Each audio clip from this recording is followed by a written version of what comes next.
नमः संस्कृताय प्रिय संस्कृत मित्राणि संस्कृत सेवा में आप सभी का स्वागत है। हम लोग अभी यूपी टीजीटी के लिए प्रैक्टिस सेट हल कर रहे हैं। हम लोगों के प्रैक्टिस सेट में 25 प्रश्न रहते हैं, तो हम लोग भाग 2 में 100 प्रश्न तक हल कर लिए हैं। आज उसी के आगे 101वां प्रश्न है जिसको हम लोग हल करेंगे। आइए देख लेते हैं क्या दिया है। अयि कठोर यशः किल ते प्रियम इयम उक्ति अस्ति। यह उक्ति है, यह किसकी उक्ति है? अब बताइए आप। क्या वासंत्याः, क्या वसंती की उक्ति है? क्या सीतायाः, क्या सीता की उक्ति है? या मुरलायाः, क्या मुरला की उक्ति है? क्या तमसायाः, क्या तमसा की उक्ति है? तो यहाँ पर जो उक्ति है ये वासंती की उक्ति है। किसकी है? वासंती की उक्ति है।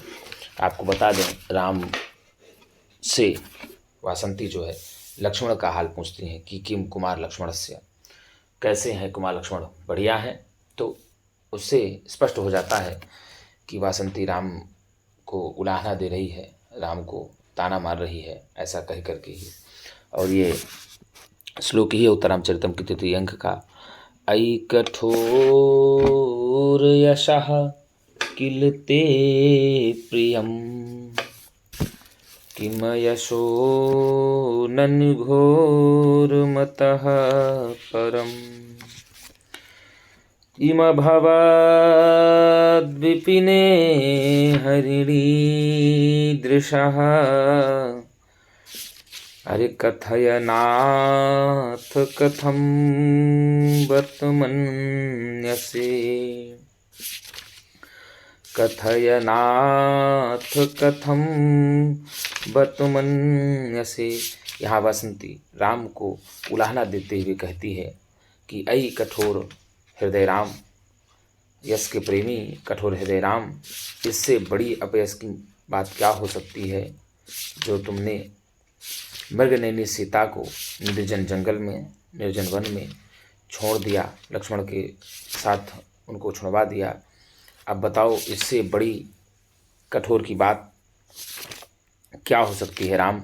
ऐसा कौन कहती है? वासंती कहती है राम से। कौन कहती है? वासंती राम से कहती है। और यह उक्ति जो है वासंती का है राम से। आपको बता दें, राम के साथ वासंती रहती है। कौन रहती है? वासंती सर्वदा राम के साथ रहती है। और सीता के साथ सर्वदा जो है तमसा रहती है। कौन रहती है? तमसा रहती है। तमसा और मुरला ये दोनों अधिष्ठात्री नदियाँ होता रामचरितम की, ठीक है ना। तो इस प्रकार से यदि पूछ लेता है आपसे कि सीता किसके साथ रहती हैं, तो सीता तमसा के साथ रहती हैं। और राम जी किसके साथ रहते हैं? तो वासंती के साथ रहते हैं। तो यहाँ जो अयि कठोर यशः किल ते प्रियम इयम उक्ति अस्ति, तो यह उक्ति जो है आप बताएंगे सीधे सीधे वासंती के होता रामचरितम की है, ठीक है। आगे प्रश्न आया कि नारिकेल फल संमितम वचः सूक्ति केन कविना संबंधा अस्ति। नारिकेल फल संमितम वचः, यह सूक्त किस कवि के द्वारा संबंधित है? अब बताइए। क्या दंडिना, क्या दंडी के द्वारा? श्रीहर्षेण, क्या श्रीहर्ष के द्वारा? क्या भारविना, क्या भारव से संबंधित है? क्या भवभूतिना, क्या भवभूति से संबंधित है? खटाखट आप लोग कमेंट में बताएंगे कि यह जो उक्ति है, यह जो सूक्ति है, इस सूक्ति का संबंध किस कवि से है? नारिकेल फल संमितम वचः, भारवेत अर्थ। तो ये भारव से हो जाएगी। किससे है गुरुजी? ये भारव से हो जाएगी। और ये भारव से ही कहा, भारव ये मलिनाथ ने कहा है। कौन कहा है? भारव के लिए मलिनाथ ने ही कहा है कि भारवेर अर्थ गौरवम। नहीं, नारिकेल फल संमितम वचः, ये सूक्ति जो है भारव के लिए कही गई है। किसके लिए? भारव के लिए। इसका संबंध जो है भारव से है। तो आप उत्तर सीधे लगाएंगे, भारव। उत्तर सी आपका करेक्ट हो जाएगा। कौन सा उत्तर सही होगा? सी आपका उत्तर सही हो जाएगा। पूरा कहा गया था इसमें कि नारिकेल फल संवितम वचो भारवेः सपदि तद विभज्यते स्वादयन्तु रस गर्भ निर्भरम सारमस्य रसिका यथेप्सितम। इसको मल्लिनाथ कहते हैं। अगर पूछ लेता है कौन कहते हैं, तो मल्लिनाथ कहते हैं। कौन कहते हैं? मल्लिनाथ जी कहते हैं भारवी के लिए। कौन? मल्लिनाथ जी भारवी के लिए कहते हैं कि भारवी का जो वचन है वो नारियल के फल के समान है। जैसे नारियल का फल जो है बाहर से बहुत कठोर होता है किंतु अंदर से बहुत कोमल होता है। इसलिए हाँ, आप बताएंगे उत्तर, आप सी लगा देंगे। क्या लगाएंगे? सी लगा देंगे। ठीक है। हाँ, एक बात आ गई थी, हमने शायद बता दिया था कि दंडी की रचना है 10 कुमार चरितम किसकी है। यदि आपसे पूछ लेता है कि 10 कुमार चरितम किसकी रचना है, कुमार चरितम किसकी रचना है, तो महाकवि दंडी की रचना है 10 कुमार चरितम। और भास के 13 नाटक मिलते हैं। भास के 13 नाटक मिलते हैं। तो शायद हमने भास बताया था। बहुत सारे बच्चे, एक आध दो बच्चे बोल रहे थे गुरुजी भास निकल गया, तो कहीं निकल गया होगा मन से, तो आप ध्यान रखिएगा। जो 10 कुमार चरितम है महाकवि दंडी की रचना है। और यहाँ नारिकेल फल संवितम वचः सूक्ति केन कविना संबद्धा अस्ति। तो नारिकेल फल संवितम वचः सूक्ति भारविना कवेन संबंधा अस्ति, भारवी कवि से संबंधित है। और भवभूति की ऋतु भावभूति कारुण्यम भवभूति उतरते, कारुण्यम भवभूति उतरते, तो करुणा के लिए भवभूति माने जाते हैं। और भवभूति की रचना ही है उत्तर रामचरितम। कौन सी रचना है? उत्तर रामचरितम, जो कि करुण रस प्रधान नाटक है। कौन सा है? उत्तर रामचरितम करुण रस प्रधान नाटक है। 7 अंकों का नाटक है। 256 श्लोक है। कितने? 256 श्लोक हैं। और इसकी रचना भवभूति ने ही की थी। ठीक है, आगे देखते हैं। दिया वधू द्वितीयः पदस्य किम अर्थः अस्ति। वधू द्वितीयः पद का क्या अर्थ होगा, बताइए। क्या 2 स्त्रियां, क्या दूसरी स्त्री, क्या प्रिय के साथ, क्या प्रिया के साथ, बताइए। वधू द्वितीयः का उत्तर आप क्या लगाएंगे? तो वधू द्वितीयः का उत्तर आप लगाएंगे प्रिया के साथ। किसके साथ? ये आप उत्तर सीधे लगा देंगे, प्रिया के साथ। तो वहाँ कहते ही हैं कि अपनी प्रियतमा के साथ जो सीता को जिस हाथी ने पाला था, वो अपनी प्रियतमा के साथ स्नान कर रहा था तड़ाग में, तो किसी दूसरे हाथी ने आकर के ही उसके ऊपर क्या कर दिया? आक्रमण कर दिया है। और उस पर फिर भी उस करिसावक ने उसको परास्त करके उस पर अपना अधिकार प्राप्त कर लिया। ऐसा भी वहाँ पर चर्चा आती है। तो यहाँ वधू द्वितीयः का तात्पर्य हो जाएगा प्रिया के साथ। क्या हो जाएगा? प्रिया के साथ। हाथी के लिए यहाँ कहा गया है कि वह अपने वधू द्वितीया यानी अपनी प्रियतमा के साथ पानी में खेल रहा था, तभी किसी दूसरे करिसावक ने किसी दूसरे ने मध्यस्थ हाथी ने उस पर आक्रमण कर दिया था। ऐसा वहाँ चर्चा ही आता है। तो प्रिया के साथ आपका उत्तर डी सही हो जाएगा।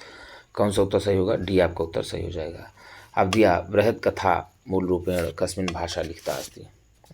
बृहद कथा मूल रूप से किस भाषा में लिखी गई है, बताइए। खटाखट आप लोग उत्तर बताइए कि बृहद कथा मूल रूप से जो है किस भाषा में लिखी गई। क्या संस्कृत, अंग्रेजी, पैसाची, अरबी, बताइए। बृहद कथा जो है वह किस भाषा में लिखी गई है?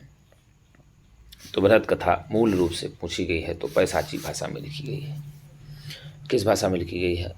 बृहद कथा मूल रूप से पैसाची भाषा में लिखी गई, जिसके लेखक आपको बता दें गुरुजी गुणाढ़। पूछ लेगा आपसे कि बृहद कथा किसकी रचना है, तो आप बताएंगे गुणाढ़। कौन? गुणाढ़ की रचना है।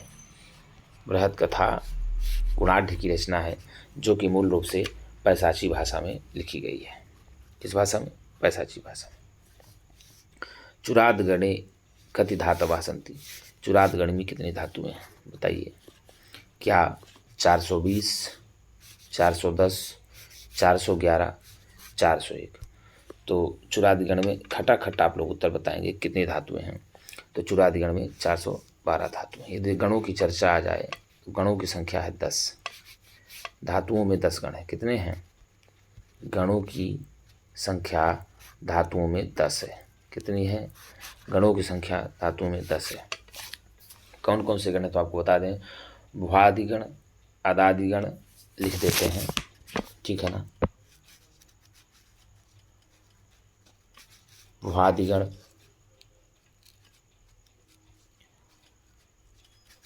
अदादिगण, जुहोत्यादिगण,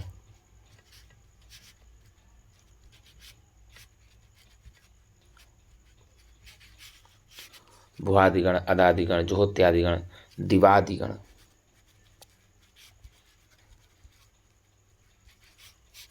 भुआदिगण, अदादिगण, जुहोत्यादिगण, दिवादिगण, स्वादिगण,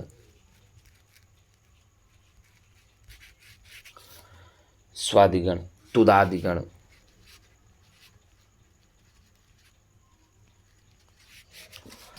तुदादिगण, रुधादिगण,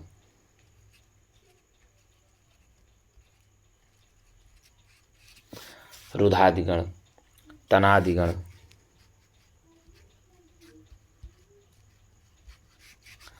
तनादिगण, क्रयादिगण,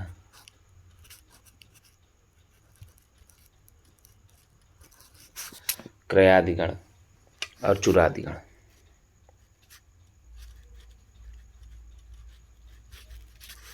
इस प्रकार से आप लोगों ने देखा भ्वाद्वदादि जुहोत्यादि दिवादि स्वादिरेव च तुदादिश्च रुधादिश्च तनादिक्री चुरादयः। इस प्रकार से 10 गणे हैं धातु, लगभग 2000 धातुएं।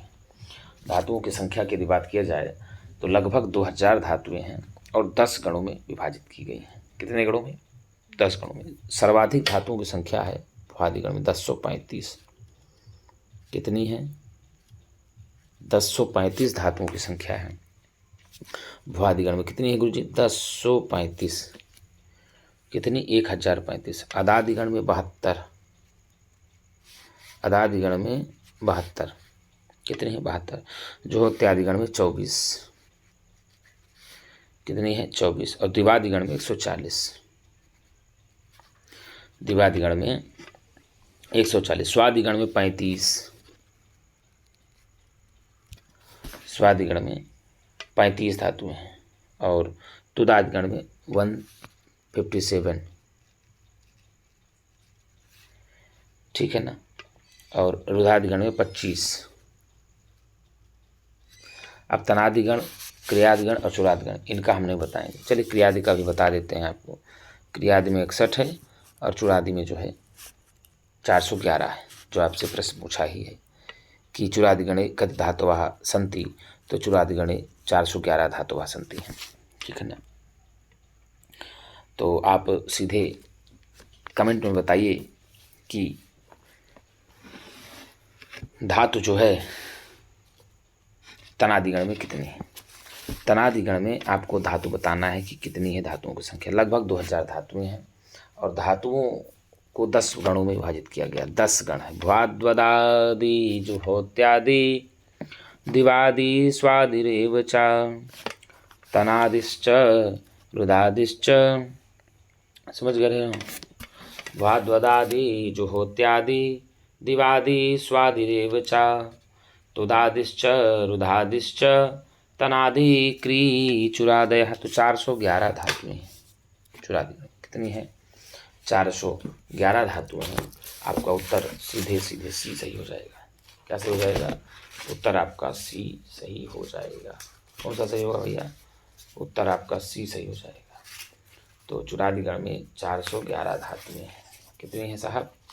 411 धातुएं सही हैं। तो उत्तर आपका सी फॉर करेक्ट हो जाएगा। आगे फिर दिया हुआ है, देख लेते हैं प्रश्न क्या दिया है। अगला प्रश्न आया फल शब्द रूपे फले कतिवारम आगच्छति। फल शब्द का रूप फले कितनी बार आता है? 4 बार, 3 बार, 5 बार, 2 बार। तो फल शब्द का रूप फले कितनी बार आता है? तो फल शब्द का रूप 4 बार आता है।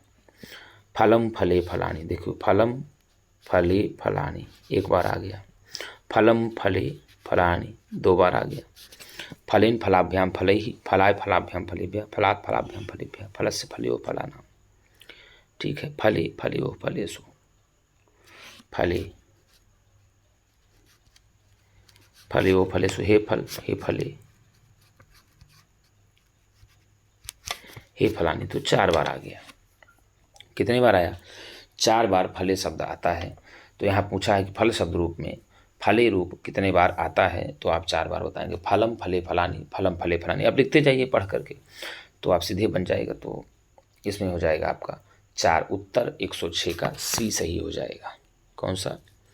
एक कस्सी सही हो जाएगा। आपको बता दें प्रथमा विभक्ति द्विवचन में भी, द्वितीय विभक्ति द्विवचन में भी, सप्तमी विभक्ति एक वचन में और संबोधन में हे फले बनता है।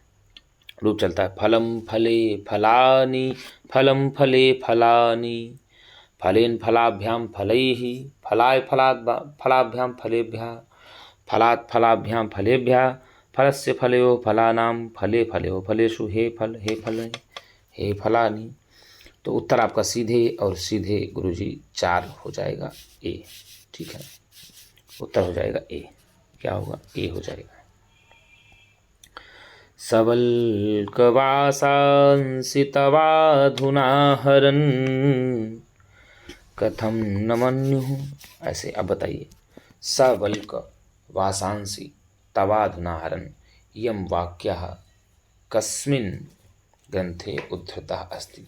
यह वाक्य किस ग्रंथ में उद्धृत है? बताइए, खटाखट आप लोग बताइए कि यह वाक्य जो है किस ग्रंथ में उद्धृत है।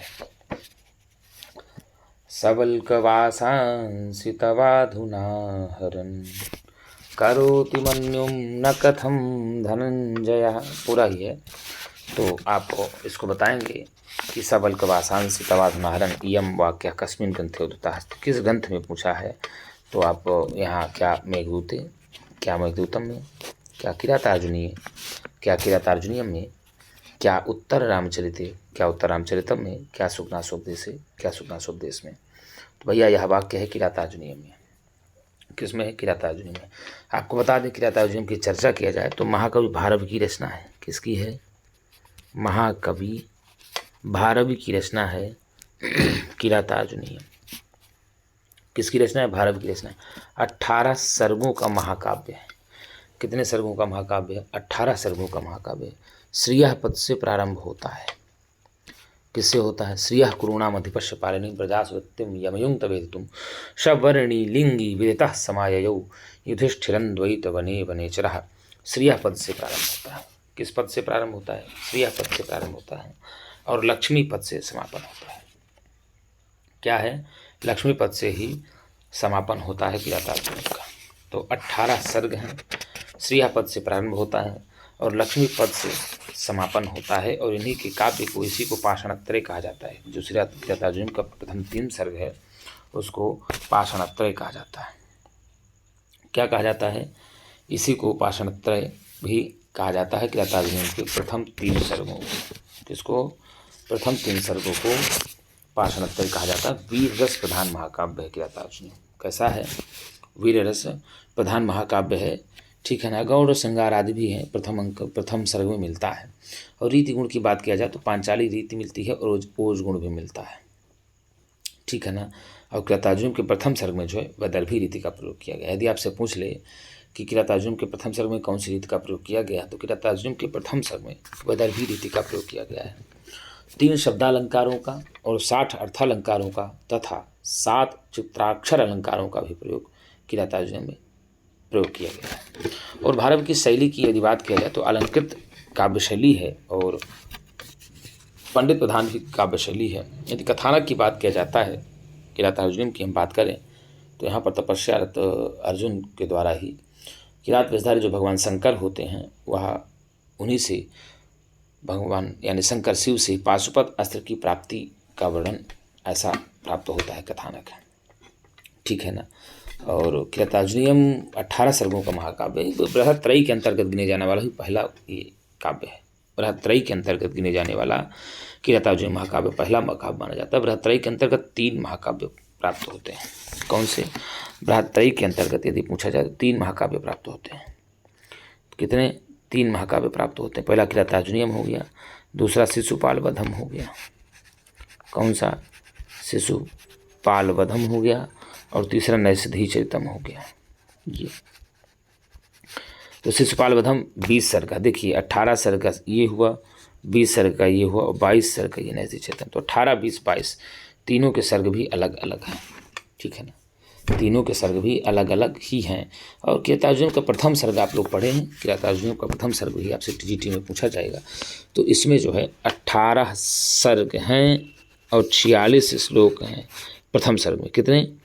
46 श्लोक प्रथम सर्ग में किरातार्जुनीय के हैं। और यदि कुल 18 सर्गों में श्लोकों की बात की जाए, जो 18 सर्ग हैं, कुल 18 सर्गों में 1040 श्लोक हैं। कितने श्लोक हैं? 18 सर्गों में यदि पूरे सर्गों की बात की जाए किरातार्जुनीय में, तो संपूर्ण सर्गों में 1040 श्लोक हैं। लेकिन आपको पढ़ना है प्रथम सर्ग, तो प्रथम सर्ग में यदि श्लोकों की संख्या की बात की जाए तो प्रथम सर्ग में आप बताएंगे 46 है। आपको 46 श्लोक ही पढ़ने हैं। कितने पढ़ने हैं? 46 श्लोक ही पढ़ने हैं। इनके बारे में कहा भी गया है किरातार्जुनीय के महाकाव्य के, नारिकेल फल संवितम वचा, ठीक है ना। तो इनका जो किरातार्जुनीय महाकाव्य है नारियल के फल के समान है, बाहर से अत्यंत कठोर और अंदर से अत्यंत कोमल, ठीक है। और यदि मेघदूतम की बात की जाए तो मेघदूतम रचना महाकवि कालिदास की है। किसकी है गुरु जी? महाकवि कालिदास का है। 2 भागों में बांटा गया है, पूर्व मेघ और उत्तर मेघ। किसमें भैया? पूर्व मेघ और उत्तर मेघ। इसी मेघदूतम को संदेश काव्य भी कहते हैं। कौन सा काव्य? संदेश काव्य कहते हैं, दूत काव्य भी कहते हैं, दूत काव्य भी इसको कहते हैं, गीत काव्य भी कहते हैं। गीत काव्य भी इसी मेघदूतम को ही कहा जाता है। 2 भागों में, पूर्व मेघ और उत्तर मेघ। इसका जो नायक है ना, यक्ष है। मेघदूतम का नायक कौन है? यक्ष है। और नायिका यक्षिणी है। नायिका कौन है? यक्षिणी है। और इसमें जो रस की बात किया जाए तो विप्रलम्ब श्रृंगार है। कौन सा है गुरु जी? विप्रलम्ब श्रृंगार है। मेघदूतम में विप्रलम्ब श्रृंगार यानी वियोग श्रृंगार का वर्णन होता है। यक्ष अपने सेवक कुबेर को श्राप दे देता है। उत्तरामचरितम की बात किया जाए तो वह भूत की रचना है, 7 अंकों का नाटक है, करुण स्पर्धा नाटक। सुखनासोपदेश आपके ग्रंथ में रखा है टीजीटी में, ये बाणभट्ट की है। किसकी रचना है? सुखनासोपदेश जो है बाणभट्ट की रचना है। किसकी है? बाणभट्ट की रचना है। सुखनास जो है राजा चंद्रापीठ को उपदेश देते हैं। सुखनासोपदेश का नायक यदि पूछ लिया जाए तो चंद्रापीठ माने जाते हैं। तो इनके 3 जन्मों की कथा का वर्णन मिलता है, ठीक है ना। कितने जन्मों की? 3 जन्मों की कथा का वर्णन मिलता है राजा, ठीक है। चंद्रमा, चंद्रापीठ और शूद्रक। चंद्रमा, चंद्रापीठ और शूद्रक, राजा के 3 जन्मों की कथा का वर्णन मिलता है। सुखनासोपदेश है, ठीक है, उपदेशात्मक है। तो सब अल्कवासान से तवाधुनाहरण, यह किरातार्जुनीय में मिलता है। पूरा श्लोक ही है, यदि आप लोग पढ़ेंगे। विजित्य प्राज्यमयच्छदुत्तरान् कुरून कुप्यं वसुवासवोपमः सबल्कवासांसि तवाधुनाहरन् करोति मन्युं न कथम धनंजयः। उसमें कहा ही गया था कि इंद्र के समान पराक्रम वाले जिस अर्जुन ने उत्तरवर्ती कुरुओं को जीत करके बहुत अधिक मात्रा में स्वर्ण और रजत रूपी संपदा आपको प्रदान किया करता था, आज वही अर्जुन वल्कल वस्त्रों को लाता हुआ आपके क्रोध को क्यों नहीं उत्पन्न करता है। द्रौपदी कहती हैं, किससे? युधिष्ठिर से कहती हैं कि युधिष्ठिर, आपको अर्जुन की ये स्थिति देख करके क्रोध क्यों नहीं आ रहा? आपको क्रोध आना चाहिए, लेकिन आपको क्रोध नहीं आ रहा, ये बड़ी आश्चर्य की बात है। तो किरातार्जुनीय में ही कहा गया, द्रौपदी जी कहती हैं, युधिष्ठिर से कहती हैं। कौन कहती हैं? द्रौपदी ही युधिष्ठिर से कहती हैं। गृहीत इव चाधर्मः, गृहीत इव चाधर्मः अस्मिन् वाक्य अलंकारः अस्ति। इस वाक्य में अलंकार है। गृहीत इव विग्रह होना चाहिए, यहाँ गृहीत विग्रह इव चाधर्मः, अर्थात अधर्म रूपी शरीर को धारण करना। मानो शरीरधारी में अधर्म है। क्या है? मानो शरीरधारी अधर्म ही है, ऐसा यहाँ कहा गया है। तो इस अस्मिन् वाक्य अलंकार अस्ति, इस वाक्य में अलंकार है, तो मानो उत्प्रेक्षा अलंकार हो जाए। संभावना व्यक्त की जा रही है। क्या की जा रही है? संभावना व्यक्त की जा रही है कि मानो शरीरधारी अधर्म ही है, ठीक है ना। से उसके बारे में बताया गया है, जो आता है यवन युवक। तो यहाँ गृहीत विग्रह इव चाधर्म, मानो शरीरधारी अधर्म है, ऐसी संभावना होने के कारण यहाँ उत्प्रेक्षा अलंकार है। भवेत् संभावन उत्प्रेक्षा प्रकृतस्य समेन, संभावन मथोत्प्रेक्षा प्रकृतस्य क्रमेण, ऐसे इसका लक्षण भी आता है, ठीक है ना। उत्कट कोटि में संभावना जहाँ व्यक्त की जाती है उसमें उत्प्रेक्षा अलंकार हो जाता है, ठीक है ना। रूपकम रूपिता रूपो विषय निराह पर, जहाँ पर आरोप किया जाता है वहाँ रूपक अलंकार होता है। अर्थे सत्यर्थ भिन्ना नाम यम का नाम सा पुनः सती, भिन्न भिन्न अर्थ होने पर भी बार बार जो आवृत्ति होती है उसमें यमक अलंकार हो जाता है। साधर्म्यम उपमा, जहाँ साधर्म्य होता है वहाँ उपमा अलंकार हो जाता है। तो यहाँ पर ग्रहीत विग्रह इव चाधर्मः, ग्रहीत विग्रह इव चाधर्मः में अलंकारः अस्ति, तो उत्प्रेक्षालंकार है। उत्तर आपका ए सही हो जाएगा। कौन सा उत्तर जाएगा? ए आपका उत्तर सही हो जाएगा। आगे दिया तस्य च वर्तमाने सूत्रेण कस्मिन् विभक्तेः प्रधान विधानं करोति। जो तस्य च वर्तमाने सूत्र है, सूत्र से किस विभक्ति में विधान करता है?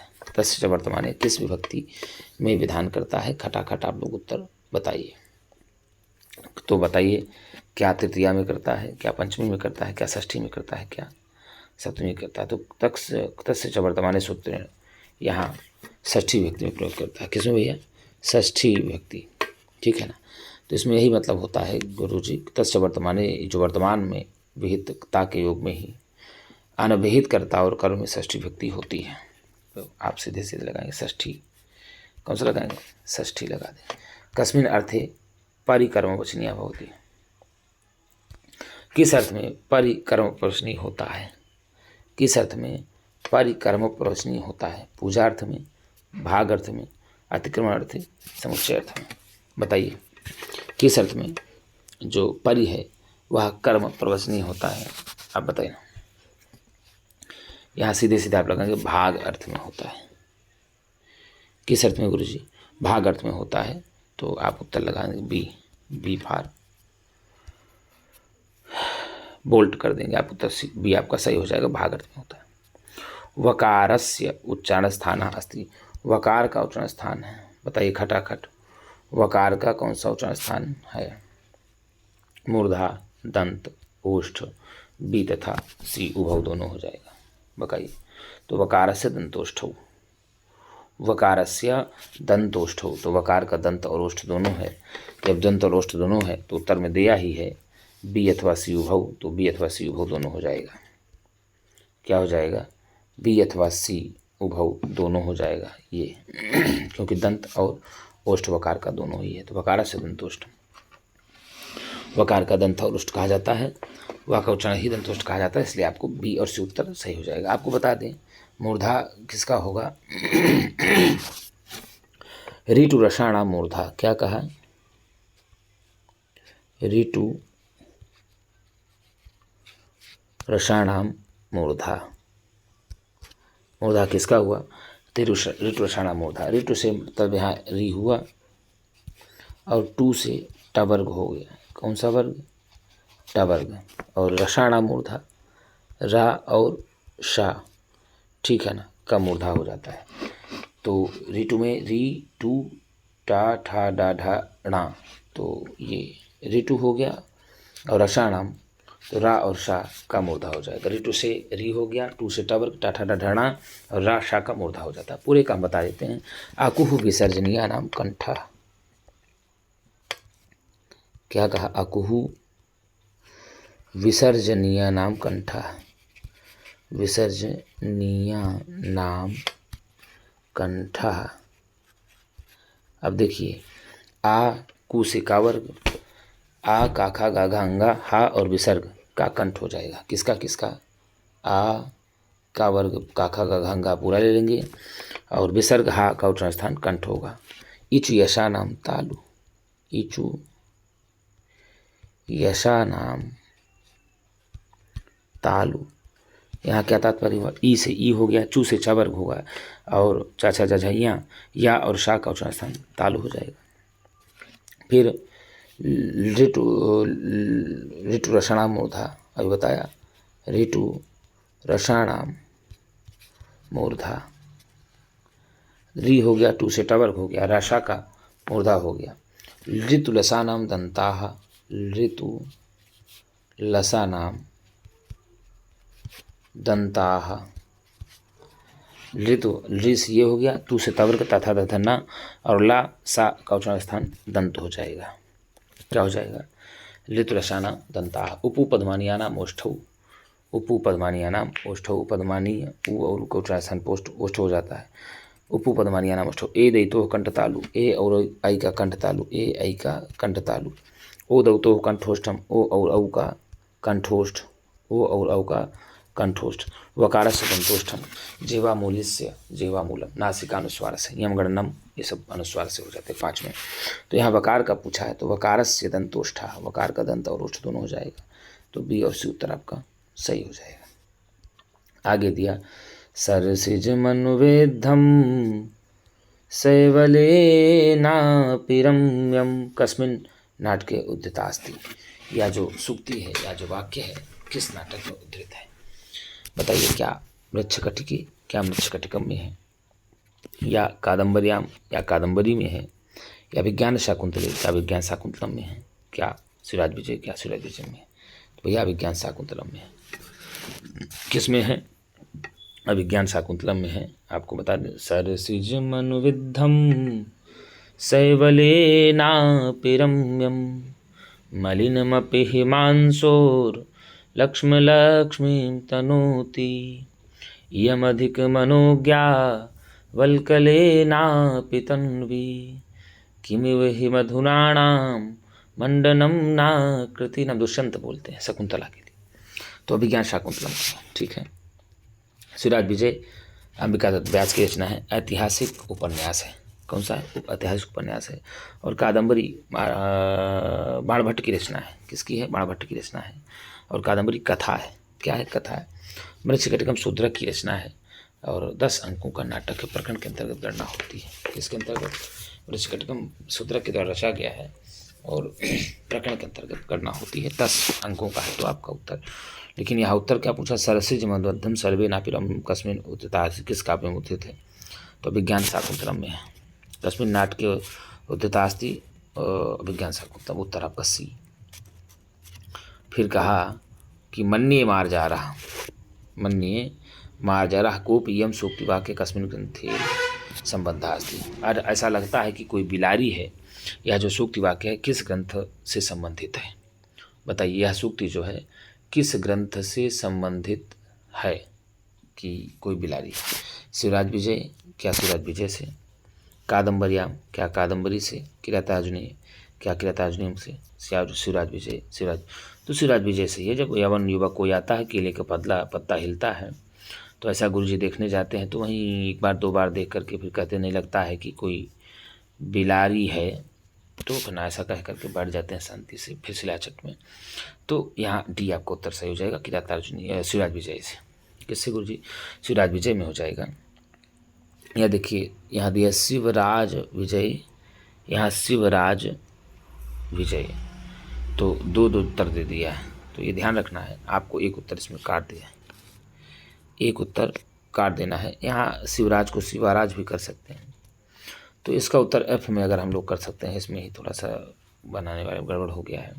शिवराज विजय दिया है, शिवराज विजय दिया है, तो इसके हिसाब से उत्तर आप ए और डी दोनों मानेंगे। लेकिन हम अगर एक को हटा देते हैं, यहाँ शिवराज विजय के अलावा हम शिवा कर देते हैं। क्या कर देते हैं, शिवा राज विजय, शिवराज विजय, तो यहाँ उत्तर आप डी मान लेंगे। यदि आप डी नहीं मानते हैं तो आप ए और डी दोनों ही मान सकते हैं, शिवराज विजय शिवराज विजय, तो यहाँ उत्तर ए और डी दोनों माना जा सकता है। तो आगे देख लेते हैं। अष्टाध्यायी कस्मिन् शैल्यां लिखता अस्ति, अष्टाध्यायी किस शैली में लिखी गया, किस शैली में लिखा गया है, बताइए खटाखट भैया कि अष्टाध्यायी जो है वह किस शैली में लिखा गया है। क्या सूत्र शैली में है, क्या प्रत्याहार शैली में है, क्या समास शैली में है, क्या व्यास शैली में है। अष्टाध्यायी किस शैली में लिखा गया है, तो अष्टाध्यायी गुरुजी बताइए। तो अष्टाध्यायी कितने अध्यायों की है, 8 अध्याय में। अष्टाध्याय में कितने अध्याय हैं, 8 अध्याय हैं और 32 पाद हैं। कितने पाद हैं, 32 पाद है। प्रत्येक अध्याय में 4 पाद हैं और लगभग 4 कम 4000 सूत्र हैं। 4 कम 4000 सूत्र हैं, तो आप सीधे कहेंगे सूत्र शैली में है। किस शैली में है, अष्टाध्यायी सूत्रों में लिखी गई है, तो इसको सूत्र से कहेंगे। तो 8, ठीक है ना, 8 ठीक है ना, 8 चौक 32 पादों में, ठीक है ना, 32 पादों में लगभग 4000 सूत्र है। अष्टाध्यायी पाणिनि की रचना है। किसकी है, अष्टाध्यायी पाणिनि की रचना है, ठीक है ना। तो सूत्र शैली में लिखी गई है। किस शैली में, सूत्र शैली में। आप उत्तर ए लगा देंगे।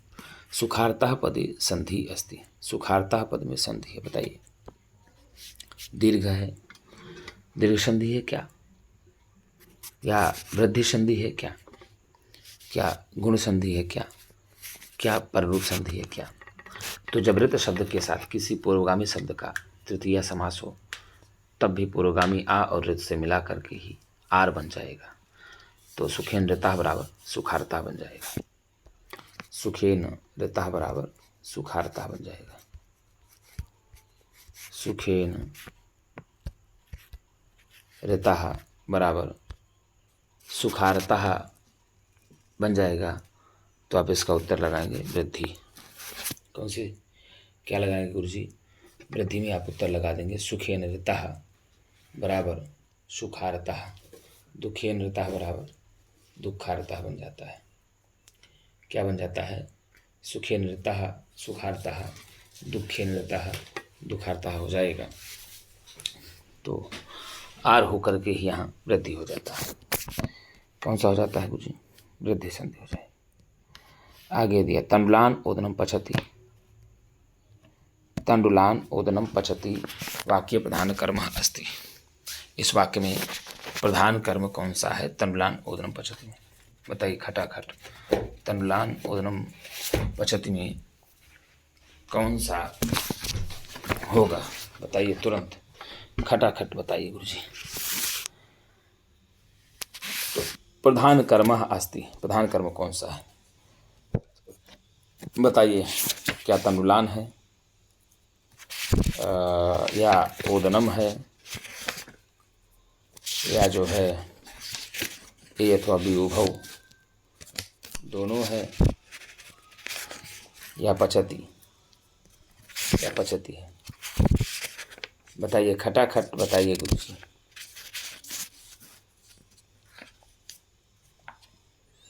खटाखट बताइए क्या होगा उत्तर? तो प्रधान कर्म पूछा है। क्या पूछा है? प्रधान कर्म पूछा। तो प्रधान कर्म यहाँ ओदनम होगा। क्या होगा? ओदनम होगा। यानी आपका बी उत्तर सही हो जाएगा। कौन सा उत्तर सही हो जाएगा? बी आपका उत्तर सही हो जाएगा। कौन सा उत्तर सही हो जाएगा? बी आपका उत्तर सही हो जाएगा, ओदनम। आगे दिया कार्श्यम येन त्यजति विधिना सा त्वयैवोपपाद्य यम सूक्ति कस्मिन् ग्रंथे अस्ति। यह कस्मिन् संबद्धा अस्ति। यह सूक्ति किसमें संबद्ध है बताइए? केन होना चाहिए, किससे संबंधित है? क्या नीति शतक के, नीति शतक से? क्या उत्तर रामचरिते, क्या उत्तर रामचरितम से? क्या शिवराज विजय, क्या शिवराज विजय में? क्या मेघदूते, क्या मेघदूतम में? तो कार्श्यम येन त्यजति विधिना सा त्वयैवोपपाद्यः।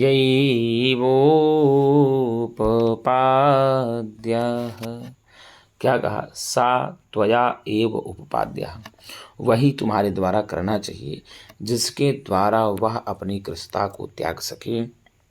वैसा ही उपाय आपको करना चाहिए। इसको यक्ष बोलता है मेघ से। कौन बोलता है? मेघ से यक्ष बोलता है कि जब तुम जाओगे तो तुम्हारी मेरी प्रियतमा मेरे विरह में सोच सोच करके एकदम सूख गई होगी, एकदम उसके अंग जो है शिथिल पड़ गए होंगे। तो वो उतने समय जिस कारण से और बड़ा ही क्रश हो गई होगी, तो ये सीधे कहेंगे और पूछेंगी। तो आप यही कह रहा है यक्ष कि जिस प्रकार से उसकी कृष्णता दूर हो पाएगी, जिस प्रकार से उसकी कमजोरी दूर हो पाएगी, वो उपाय तुमको करना चाहिए। ऐसा जो है मेघदूतम में कहा गया है। किसमें कहा गया? मेघदूतम में कहा गया है। उत्तर आपका डी हो जाएगा। और यदि उत्तर रामचरितम की बात करेंगे तो आपको बार बार बता रहे हैं भवभूत की रचना है, करुण रस प्रधान नाटक है। शिवराज विजय आप जानते हैं ऐतिहासिक उपन्यास है, अंबिका दत्त व्यास जी का है। नीति शतकम भर्तृहरि जी की रचना है। किसकी है? भर्तृहरि की रचना है। और कुल 11 पद्धतियाँ हैं। मूर्ख पद्धति को हटा देंगे तो आपको मूर्ख पद्धति से लेकर के जितनी भी पद्धतियाँ हैं, कर्म पद्धति 10 पद्धतियाँ हैं, और मंगलाचरण सहित अगर बात कर लेंगे तो कुल मिलाकर के 11 पद्धतियाँ हैं, वरना 10 पद्धतियाँ हैं मंगलाचरण को हटा करके। और भर्तृहरि की रचना है। मुक्तक काव्य के अंतर्गत गिना जाता है नित्सतकम। यहाँ पूछा कार्शम येन त्यजत विधिना सा त्वयैवोपपाद्य इयं सूक्ति कस्मिन् सम्बद्धा अस्ति। तो यह सूक्ति जो है मेघदूते संबंधा अस्ति, मेघदूतम में संबंधित है। किसमें संबंधित है? मेघदूतम में है, तो उत्तर आपका डी सही हो जाएगा। उत्तर रामचरितस्य कस्मिन् अंके शंबूक वधस्य घटना वर्णिता अस्ति। उत्तर रामचरितम के किस अंक में शंबूक वध की गणना वर्णित है? आपसे पूछ रहा है, यदि प्रश्न पूछ ले कि उत्तर रामचरितम के किस अंक में शंबूक वध की घटना वर्णित है, क्या चतुर्थ में है, क्या प्रथम में है, क्या तृतीय में है, क्या द्वितीय में है, क्या? तो उत्तर रामचरितम के दूसरे अंक में, किस अंक में? उत्तर रामचरितम के दूसरे अंक में जो है गुरु जी शंबूक वध की गणना की जाती है। तीसरा अंक छायांक माना जाता है। कौन सा? छायांक। फिर कौशल्याजनक योग माना जाता है। छायांक बाद कौशल्याजनक योग आता है, ठीक है ना। तो दूसरे अंक में हो जाएगा आपका उत्तर, सीधे सीधे डी उत्तर सही हो जाएगा। न बाधतेस्य त्रिगण परस्परम, अर्थात इसके त्रिगण जो है परस्पर बाधा नहीं पहुंचाते। तो किसके त्रिगण परस्पर बाधा नहीं पहुंचाते? तो आपको बता दें, दुर्योधन के जो त्रिगण हैं वो परस्पर बाधा नहीं पहुंचाते। ऐसा जो है वनेचर कह रहा है। कौन कह रहा है? ऐसा वनेचर कह रहा है, युधिष्ठिर से बता रहा है तो कि त्रिगण जो है दुर्योधन के ये परस्पर बाधा एक दूसरे को नहीं पहुंचाते हैं। वनेचर तो किससे कहता है? तो युधिष्ठिर से कहता है। आप बताइए इसका त्रिगण परस्पर इत्यत्र त्रिगणः अस्ति। यहाँ पर त्रिगण क्या है? धर्म काम मोक्ष नहीं है, वात कफ पित्त नहीं होना चाहिए। क्या धर्म अर्थ काम ये हैं? क्या सत्व रजतम ये हैं? तो यह धर्म अर्थ और काम होगा। सी उत्तर आपका सही होगा। क्या होगा? इसका उत्तर सी सही हो जाएगा। न बाधतेस्य त्रिगणः परस्परम।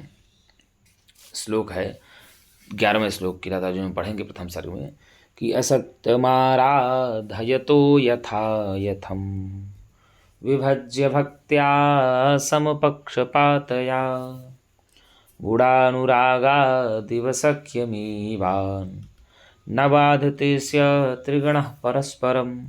वनेचर जो है युधिष्ठिर से कहता है कि यथानुसार विभाजन करके, यथायोग्य विभाजन करके, समान पक्षपात वाले अनुराग से, अनासक्त भाव से सेवन करते हुए इस दुर्योधन के तीन जो पुरुषार्थ हैं, यानी धर्म अर्थ और काम, ये तीनों पुरुषार्थ मानो उसके गुणों में अनुराग होने के कारण, किसमें? गुणों में अनुराग होने के कारण मित्रता को प्राप्त हुए के समान मानो एक दूसरे को बाधा कभी नहीं पहुंचाते। तो यहाँ पर न बाधतेस्य त्रिगणः परस्परम इत्यत्र त्रिगणः अस्ति। तो धर्म अर्थ कामः अस्ति। क्या है गुरुजी? धर्म अर्थ काम ही, धर्म अर्थ और काम यही त्रिगण है किसके? दुर्योधन के। ये परस्पर आपस में मित्रता के कारण बाधा एक दूसरे को नहीं पहुंचाते। तो यहाँ पर आप उत्तर लगाएंगे सी। क्या लगाएंगे? सी लगाएंगे। और वनेचर कहता है, किससे कहता है? तो युधिष्ठिर से बता रहा। नायकः कति भेदा। नायक के कितने भेद हैं बताइए? चत्वारः अष्टः द्वौ त्रयः। बताइए नायक के कितने भेद हैं? 4 हैं कि 8 हैं कि 2 हैं कि 3 हैं? तो भैया आपको बता, नायक के 4 भेद हैं। कितने हैं? 4 भेद हैं। लिख देते हैं। धीरोदात्त, चारों भेदों के नाम लिख देते हैं। धीरोदात्त पहला हुआ, दूसरा हुआ धीर प्रशांत, धीर प्रशांत, तीसरा हुआ धीर ललित, धीर ललित, और चौथा हुआ धीरोद्धत।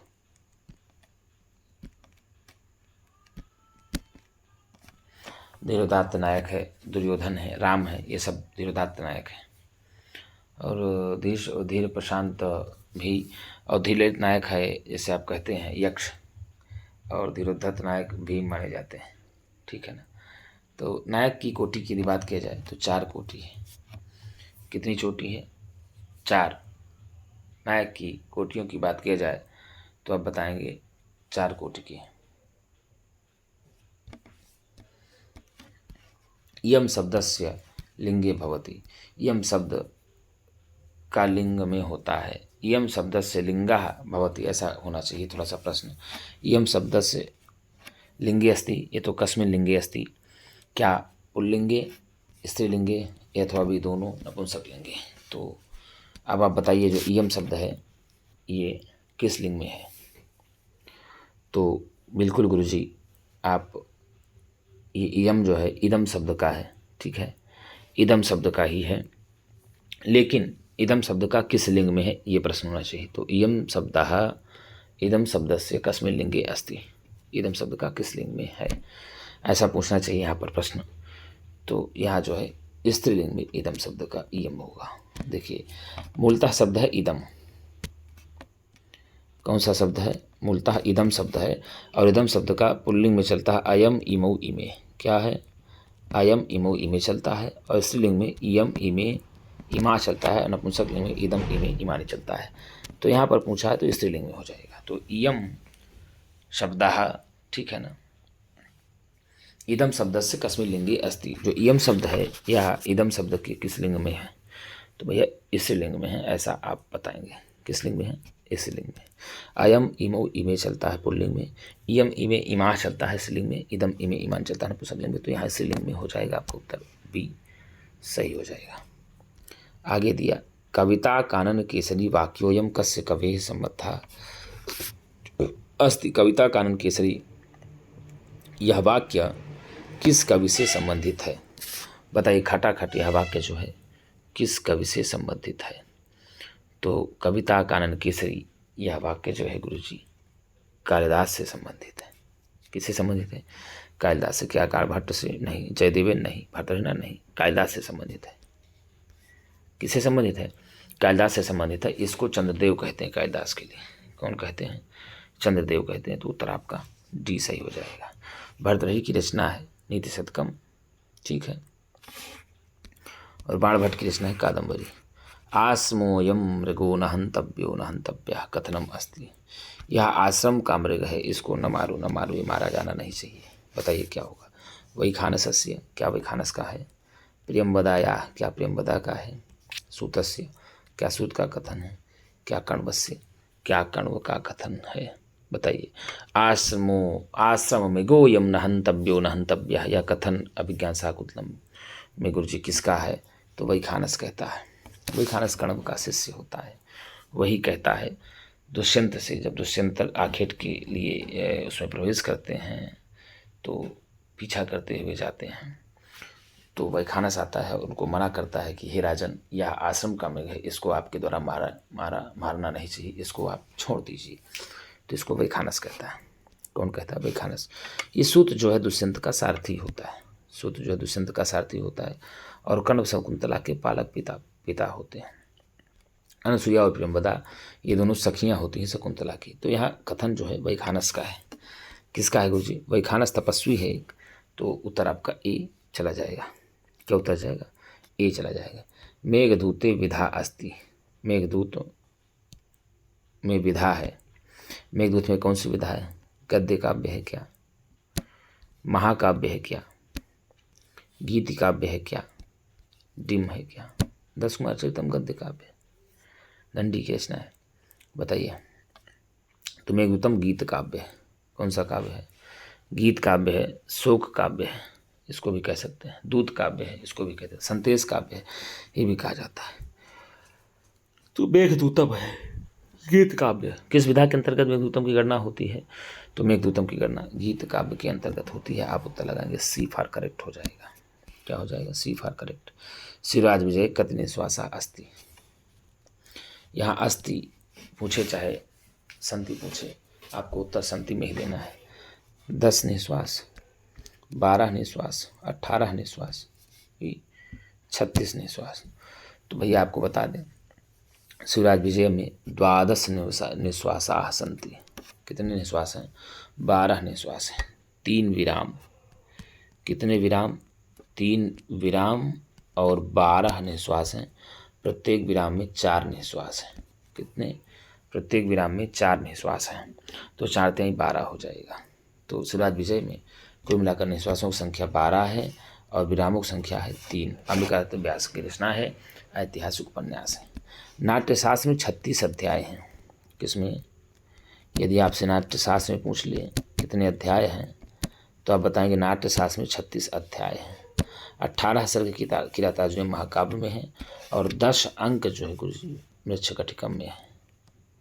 इसमें है मृच्छकटिकम में 10 अंक है। कितने अंक है? मृच्छकटिकम में 10 अंक हैं, किरातार्जुनीय में 18 सर्ग हैं और नाट्यशास्त्र में 36 अध्याय हैं। तो 12 निःश्वास जो है शिवराज विजय में।